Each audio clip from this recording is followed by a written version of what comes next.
Single entry system.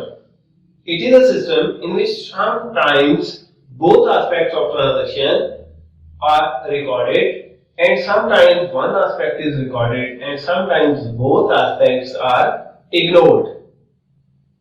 So, single entry system is nothing but a mixture of double entry, single entry and no entry.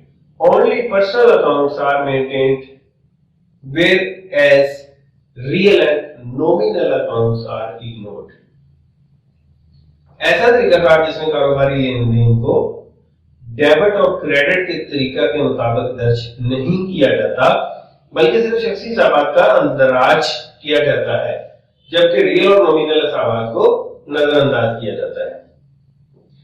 Single entry system जो होता है इसमें करते क्या है, जो डबल इफेक्ट है ट्रांजैक्शन का वो रिकॉर्ड नहीं करते। यानी हम एक दुकान पे, परचून की दुकान पे चीनी लेने गए, तो चीनी हमने उधार खरीदी है।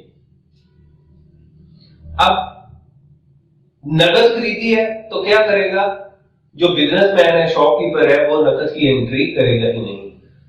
अब अगर हमने उधार खरीदी है तो क्या करेगा वो, हमारा अकाउंट लिख के क्या लिखेगा, काजिम सदीक के अकाउंट में क्या करेगा वो 10,000 रुपया रिसीवेबल में डाल देगा। अब जो रिसीवेबल में 10,000 डाला है वो क्या है, सिंगल एंट्री है।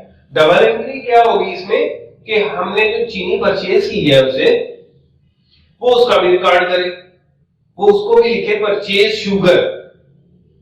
शुगर का तो रिकॉर्ड ही नहीं है कि हमने चीनी खरीदी, वो तो सिर्फ रिसीवेबल का रिकॉर्ड रख रहा है कि हमने पैसे लेने हैं। अब पता नहीं किस चीज के लेने हैं, तो एंट्री सिंगल हो गई ना, फिर डबल तो ना होगी।